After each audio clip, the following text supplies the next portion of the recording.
Hello friends, आज हम आप सबके लिए लाए हैं मोदू नावल का पार्ट 40। यांगबो का रिजल्ट एवरेज था और उसने कुछ खास पढ़ाई भी नहीं की थी। उसका बैकग्राउंड भी कॉमन था। वो बस थोड़ा दिखने सुनने में ठीक ठाक था। तो फिर वो इतनी कम उम्र में जोक्लैन के हाई पोजीशन में कैसे पहुंच गया?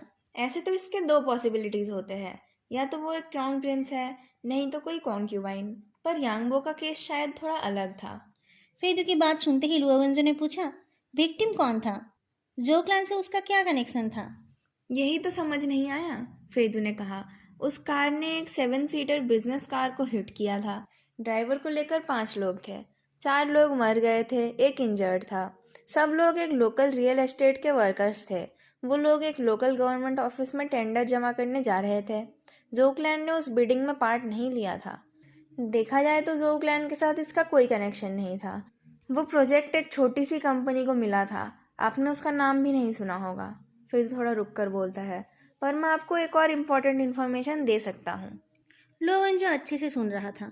इस बात को सुनकर वो इसका मतलब समझने की कोशिश करता है। फिर बोलता है, वैसे तो मैं थोड़ा पीछे चल रहा हूँ, लेकिन ये इन्फॉर्मेशन मैं भी कलेक्ट कर सकता हूँ। फिर भी मैं पहले तुम्हारी इम्प्रॉपर रिक्वेस्ट सुनना चाहता हूँ। बोलो। आपको मेरे एक सवाल का जवाब देना पड़ेगा। ये एक पर्सनल क्वेश्चन है। क्या तुम्हें लगता है मैं काम के लिए अपनी प्राइवेसी बेच सकता हूँ? इतना बोलने के थोड़ी देर में ही लुओवेंजो बोलता है, डील।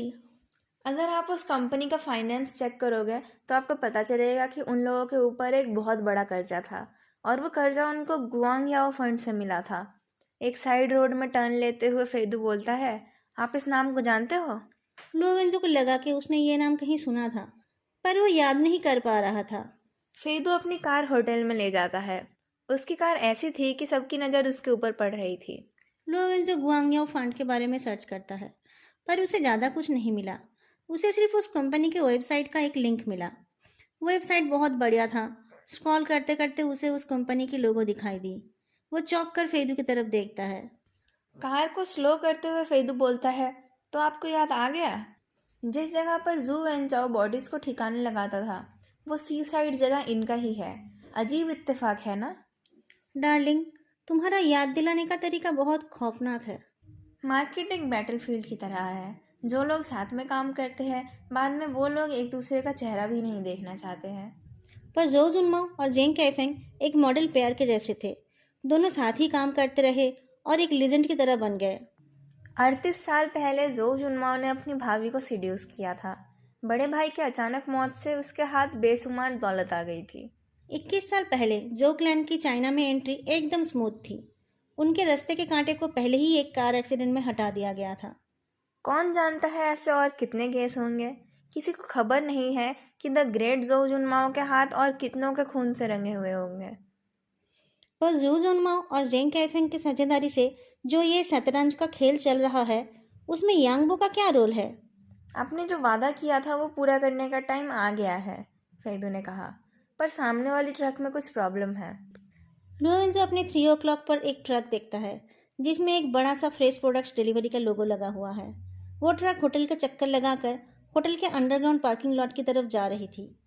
इस टाइम कौन ये सामान रिसीव करेगा? सुबह होते होते तो बहुत कुछ खराब हो जाएगा, फेदू कहता है। अगर मुझे ठीक से याद है तो ये high and cold chain transport जो क्लैन का ही है। लुओवेंजो यांगबो से कुछ जानकारी पाने के लिए आया था। उसने ये उम्मीद नहीं की थी। उसने पूछा, क्या इस ट्रक में जेंग कैफिंग हो सकता है? फेदू ने शक किया। लुओवेंजो ने कहा, उसे फॉलो करो। फेदू डिस्टेंस मेंटेन करके अंडरग्राउंड गैरेज की दूसरी साइड में जाता है। गार्ड आकर उनका रास्ता रोकता है। सॉरी, ये एग्जिट है। आपको। कार की खिड़की खुल गई और उसमें से एक पुलिस आई कार्ड दिखाई दिया। ड्राइवर सीट में बैठे एक लंबे बालों वाले आदमी ने होठों के सामने अपनी उंगली रखी और मुस्कुराया। सिक्योरिटी गार्ड फ्रीज हो गया। यांगबो जेंग काइफिंग की तरह नहीं है। जो हुआइजिन के किडनैपिंग के टाइम से ही उसके ऊपर कड़ी नज़र रखी जा रही थी। होटल के अंदर से और बाहर से भी उसके ऊपर नज़रदारी की जा रही थी। किसी भी टाइम उसे पूछताछ के लिए बुरा बुलाया जाना पॉसिबल है। यांगबो पुलिस वालों से, मीडिया वालों से और खुद से परेशान था। वो ना तो खा पा रहा था और ना ही सो पा रहा था। आंख बंद करते ही उसे वो पैटर्निटी टेस्ट रिपोर्ट याद आ रहा था और वो बस गायब हो जाना चाहता था। वो रिपोर्ट पाकर उसे विश्वास नहीं हुआ था। वो मान नहीं पा रहा था कि उसकी माँ ने उसकी फैमिली को बिट्रे किया था। लेकिन उस इनिशियल शॉक के बाद वो मन ही मन बहुत खुश हो रहा था। वो रातों रात एक राजकुमार जैसे फील करने लगा था। वो जो जुनमाओ का बेटा और जेंग कैफिंग का स्टूडेंट था। वो बस आसमान की ऊंचाइयों से एक कदम पीछे था, पर पता नहीं क्या से क्या हो गया। वो होटल के बेडरूम में लेटा हुआ था। उसे कुछ समझ नहीं आ रहा था। फ़ोन खोलते ही उसे हेवीली वुंडेड जो हुआ सीन दिखा, पर वो खुश नहीं हो पाया। एक अजीब डर ने उसे घेर लिया। तभी एक अननोन नंबर से कॉल करके जेंग कैफिंग ने उसे पुलिस की नज़रों से बचकर पार्किंग लॉट में आने के लिए कहा। जेंग काइफेंग ने उसे गाड़ी का नंबर और उसके ऊपर नज़रदारी करने वाले पुलिसमैन की फ़ोटोज़ भेजी। यंग वो डर से कांप रहा था। उसने जिम के कपड़े पहन लिए और फिर अपना फ़ोन और वॉलेट लेकर निकल पड़ा। दरवाज़ा खोलते ही उसने देखा एक मेल अटेंडेंट एक कार्ड लेकर खड़ा था और उसके डोर पर ही नॉक करने जा रहा था। अटेंडेंट ने उसे देखकर मुस्कुराकर कहा, एक्सरसाइज करने जा रहे हैं सर? आपको रूम सर्विस चाहिए? अटेंडेंट का चेहरा देखकर यांगबो डर गया। इसकी फ़ोटो भी थी उन फोटोज़ में। उसने सबकॉन्शियसली आंखें झुका ली और डोर लॉक करते हुए जवाब दिया, नहीं चाहिए। उतना कहने में ही उसकी सारी स्ट्रेंथ खत्म हो गई थी। वो जल्दी वहाँ से जाना चाहता था। उसके जाने के बाद उस अटेंडेंट ने धीरे से कहा, मंकी के बिहेवियर में कुछ प्रॉब्लम है। मुझे लगता है वो भागने वाला है, सब ध्यान रखो। उसकी बात खत्म होते ही उसकी ईयरपीस में एक जानी पहचानी वॉइस सुनाई दी। समझ गया, कोई अंडरग्राउंड गैरेज में उसका इंतजार कर रहा है। मुझे अंडरग्राउंड गैरेज के रियल टाइम सर्वेलेंस के साथ जोड़ो। जो लोग बाहर हो वो गैरेज के एंट्रेंस और एग्जिट को ब्लॉक करो। Yes boss. फिर उल्टे साइड से गया और उसने गैरेज के एग्जिट को ब्लॉक कर दिया। रियल टाइम सर्वेलेंस फुटेज आ गया था। दो लंबे चौड़े आदमी उस ट्रक से उतर गए थे और पार्किंग के कार्स को चेक कर रहे थे। कैप्टन लुओ, एक और पुलिसमैन की आवाज़ आई। जिम में थोड़ा सा एक्सरसाइज करके वो टॉयलेट गया था। 5 मिनट बाद भी जब वो नहीं निकला तब मैंने अंदर जाकर देखा कि वह खिड़की से भाग गया है। उससे पहले उसने मुझे देखते ही मुंह फेर लिया था। शायद वो मुझे पहचान गया था। समझ गया, कहकर लुओवंजो ने अपने कॉलिग्स के साथ कनेक्शन बंद कर दिया। फिर फेदू की तरफ घूमकर उसने कहा, यांग वो नीचे आ रहा है। एक हफ्ते से उसे फॉलो किया जा रहा है पर उसे पता नहीं चला। पर आज अचानक वो सबको पहचान गया। मुझे लगता है कि किसी ने उसे फॉलो करने वाले पुलिस वालों की फ़ोटो भेजी है। अगर जेन कैफेंग उस ट्रक में है तो वो खुद इतना बड़ा रिस्क क्यों उठा रहा है? क्या वो उसे इतना पसंद करता है? गैरेज के सर्वेलेंस फुटेज में यांगबो दिखाई दिया। डिलीवरी पीपल के कपड़े पहने हुए लोगों को देखकर उसे पसीना आ गया। पर कंटेनर के खुलते ही उसकी बॉडी लैंग्वेज बदल गई और वो रिस्पेक्टफुली कुछ बोलने लगा। कंटेनर के अंदर क्या था वो दिखाई नहीं दे रहा था। फेदू ने कहा, अंदर जेन कैफेंग है। कंटेनर के अंदर बैठे आदमी के कुछ कहने पर यांगबो सावधानी से इधर उधर देखता है। फिर वो दो आदमी उसे उठाकर ट्रक में डालने लगे। जाओ पकड़ो उन्हें, लुओवंजो ने ऑर्डर दिया। उसकी बात खत्म होते ही पुलिस सायरन बजने लगी और ट्रक के अंदर के लोग डर गए। नकली डिलीवरी के लोग यांगबो को कंटेनर में डालकर खुद भी चढ़ गए। आसपास की गाड़ियों को धक्का देते हुए वो ट्रक चलने लगी। पर उनको समझ आ गया था कि इस साइड से पुलिस की सायरन सुनाई दे रही थी। जल्दी ही वो लोग उधर जाने लगे जिधर से पुलिस कार की सायरन नहीं सुनाई दे रही थी। लुओवेंजो दोबारा सीट बेल्ट लगाते हुए बोलता है, उस ट्रक का रास्ता रोको। फील्ड स्टाफ के किरदार में फेदू आउटस्टैंडिंग था। उसके मुंह से निकल गया, यस सर। ट्रक वालों ने ये नहीं सोचा था कि एग्जिट के उल्टे साइड से भी कोई आ सकता है और वो कार सीधे उनकी तरफ आ रही थी। ट्रक ड्राइवर गाली देते हुए ट्रक को साइड करता है पर उस एसयूवी ने स्पीड बढ़ा दी। फेदू ने अपनी ड्राइविंग स्किल से उस ट्रक को कॉर्नर कर दिया। दीवार से टकराकर उस ट्रक की एक साइड के पहिए हवा में उड़ गए थे और उस कंटेनर का डोर भी खुल गया था। यांगबो के साथ साथ कुछ गुंडे भी बाहर लुढ़क गए। सीट बेल्ट की वजह से फेदू चोक्ड हो गया। खांसते हुए उसने कहा, लड़ाई में मैं कुछ नहीं कर सकता शीयोंग। मैं खुद तुम्हें वो करने को नहीं बोल सकता, बोलकर लुओवेंजो कार से उतर गया। पीछे से आने वाले पुलिस वालों ने ट्रक को घेर लिया और वो गिरे हुए लोगों को पकड़ने लगे। लुओवेंजो एक जोड़ी हैंडकफ निकालकर कंटेनर के अंदर देखता है। कंटेनर के अंदर एक रग बिछाया हुआ था और उसके ऊपर कुछ प्योर लेदर चेयर थे। जिन कैफेन उनमें से एक चेयर में बैठा था। लुओवेंजो अपने हाथ के स्टेनलेस स्टील के हैंडकफ से कंटेनर के गेट पर आवाज़ करते हुए बोलता है, प्रेसिडेंट जेंग प्लीज़ उतर आइए। कार के अंदर फेदू सांस नहीं ले पा रहा था। वो निकल कर आया तो किसी चीज़ से ठोकर खाकर गिरने लगा। पुलिस वालों की तरफ देखते हुए वो गर्दन हिलाकर बोलता है, बार्बरियंस। एक हाथ से अपना चेस्ट पकड़कर और दूसरे हाथ को कार के ऊपर रखकर वो खांसने लगा।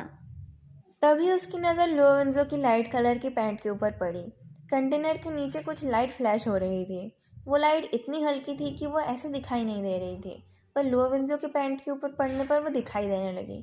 वो लाइट बहुत तेज़ी से फ्लैश हो रही थी। फेदू कुछ पल के लिए हैरान होकर देखता है। फिर वो सामने कूद पड़ता है और लुओवेंजो का कमर पकड़कर उसे पीछे ढकेलता है। लुओवेंजो को पहले से ही चोट लगी थी। अचानक ऐसे पकड़े जाने पर उसका बैलेंस खराब हो गया।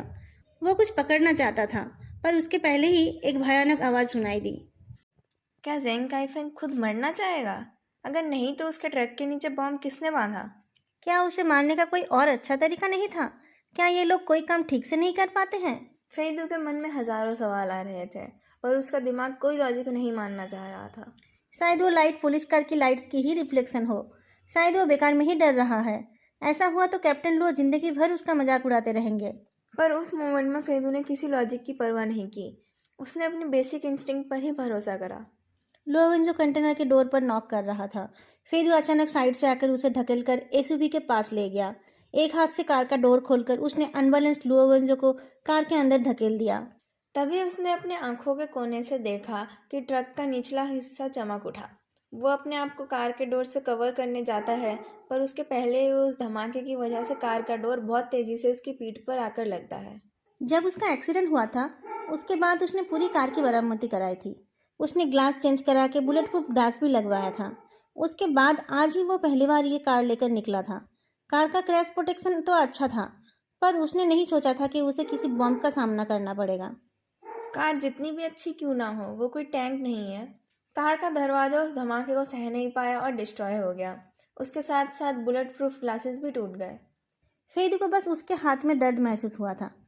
कार के डोर के टूटने के साथ साथ उसका कंधा भी टूट गया था। उसके लंग्स में इतने जोर से लगी कि उसके मुंह से एक आवाज़ भी नहीं निकली। अंडरग्राउंड गैरेज में रखे हुए गाड़ियों के अलार्म बजने लगे और उनकी आवाज़ उस अंडरग्राउंड गैरेज के अंदर गूंजती रही। आग ने ट्रक के कंटेनर को अपने लपेट में ले लिया था। उसके डोर्स इधर उधर उड़ गए।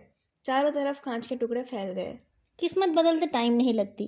पिछले एक हफ्ते में ओवरसीज चाइनीज एंटरप्रेनर जैंग काइफेंग पहले एक क्रिमिनल सस्पेक्ट बना और फिर बारबेक्यूड मीट बन गया।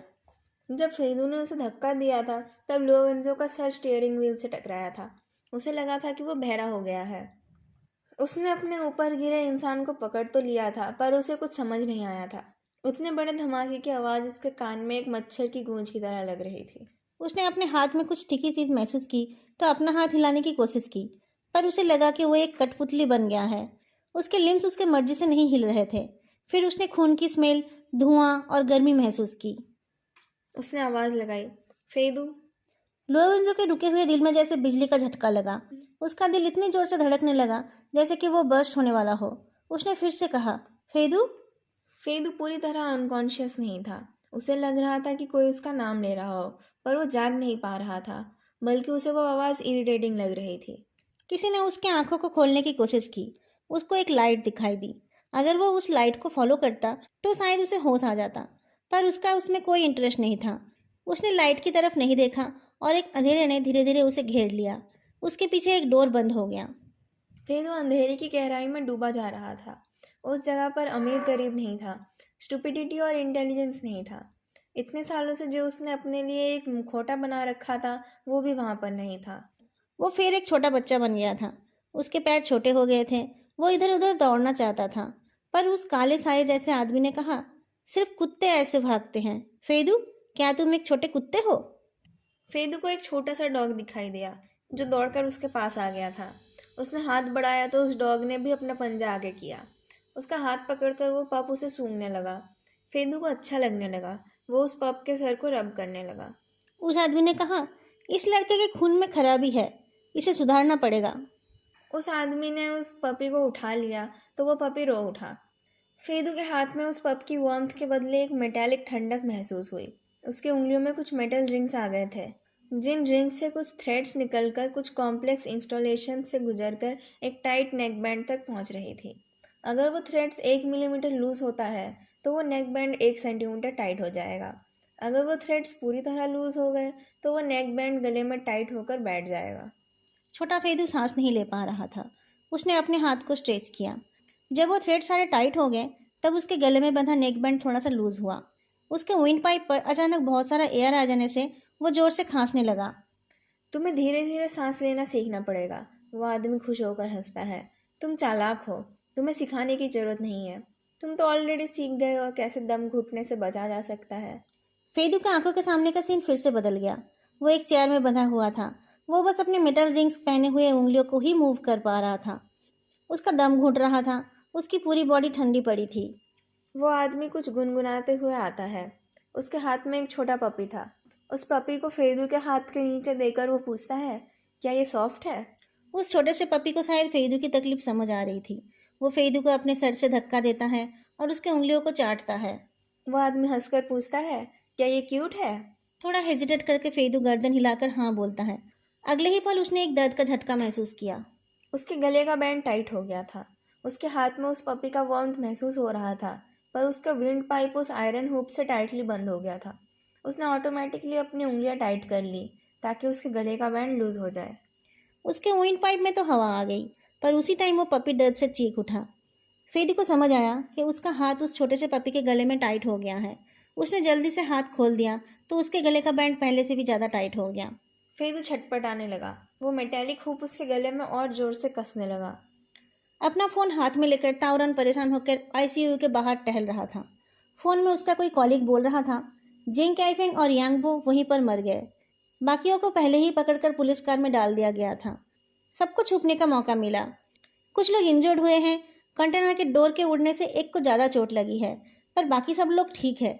धमाके के टाइम कंटेनर के करीब बस बॉस और तावरान ने बाकी कुछ नहीं सुना। एक नर्स निकलकर बोलने लगी, उसका नाम फेदू है ना, जिसे अभी लाया गया है? उसके घर से कोई है? तावरन ने फ़ोन कट करके कहा, मैं हूँ। आप रिलेटिव हो? तावरन रुक गया। फेदू का तो कोई रिलेटिव नहीं है। पर नर्स ने उस बात पर जोर नहीं डाला। उसने कहा, पता नहीं क्यों उसकी हार्ट बीट और ब्रीदिंग रुक गई है। हम कोशिश कर रहे हैं, पर आप दोनों रेडी रहना। इतना बोलकर ही वो नर्स चली गई। तावरन उसके पीछे जाने लगा, पर उसको अंदर जाने का परमिशन नहीं है। याद आते ही वो रुक गया। फिर उसे याद आया कि नर्स ने आप दोनों कहा था। उसने पीछे मुड़कर देखा, लुओ वंजो उसके पीछे खड़ा है। लो वेंजो का एक पैर टूटा था। उसके पीठ में एक ही दिन में 2 बार चोट लगी थी, तो उसे एक स्प्लिंट पहनाया गया था। उसके सर में भी चोट लगी थी। वो एक मम्मी जैसा दिख रहा था। वो डेजी था। एक हाथ में क्रच लेकर वो दीवार के सहारे खड़ा था। पता नहीं वो कैसे निकल आया। तावरन उसे बैठने में मदद करता है और पूछता है, तुम्हारा आईवी ड्रिप इतनी जल्दी खत्म हो गया? मैंने निकाल दिया। मैं इससे मरने वाला नहीं हूँ। तावरन हॉस्पिटल के इस डिपार्टमेंट से उस डिपार्टमेंट तक दौड़ रहा था। इतने सारे इंजर्ड लोग, वो सबको अटेंड नहीं कर पा रहा था। उसने कहा, तुम यहाँ रहकर क्या करोगे? तुम ट्रीटमेंट करोगे? इधर उधर घूमोगे तो तुम्हारे ऊँट में इन्फेक्शन हो सकता है। तुम जल्दी अपने बेड पर जाओ। हॉस्पिटल की अजीब स्मेल से लुओवेंजो ठीक से सांस नहीं ले पा रहा था।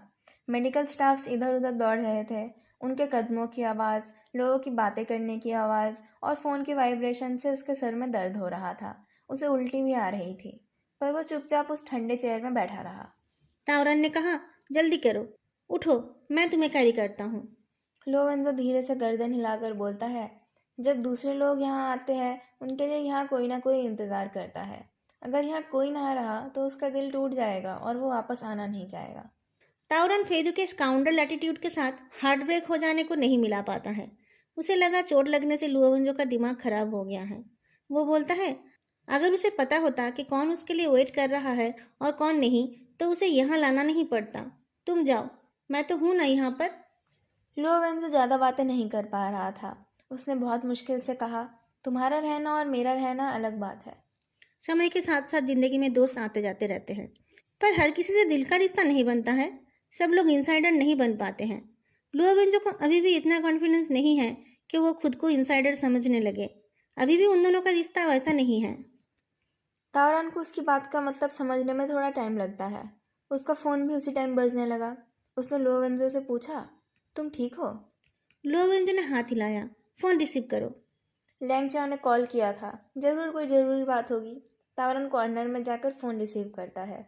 लैंगचाओ बताती है कि पकड़े गए लोग जेंग कैफेंग के पर्सनल गुंडे हैं। उनको एक सीक्रेट फॉरेन बैंक अकाउंट से सैलरी दी जाती है। इकोनॉमिक क्राइम ब्रांच इस बात पर अच्छे से इन्वेस्टिगेट करेगी। यांगबो के फ़ोन से पता चला कि जेंग कैफेंग ने यांगबो को उसे फॉलो करने वाले पुलिस वालों की फ़ोटो भेजी थी। लास्ट बात को सुनते ही तावरान के शरीर में एक ठंड की लहर बह गई। लैंगचाओ ने पूछा, बॉस और प्रेसिडेंट फे कैसे हैं? ताओरान दूर से लुओ वेंजो की तरफ देखता है, फिर बोलता है, डोंट वरी। उसकी बात खत्म होने से पहले लुओ वेंजो ने क्रच को छोड़ दिया और अपने कोहनियों को अपने घुटनों के ऊपर रखकर अपनी हथेली पर अपना फेस छुपा लिया। दोस्तों, आज के लिए इतना ही। वीडियो कैसी लगी बताना मत भूलना और साथ में वीडियो को लाइक और चैनल को सब्सक्राइब करना भी मत भूलना। फिर मिलेंगे अगली वीडियो में, तब तक के लिए बाय।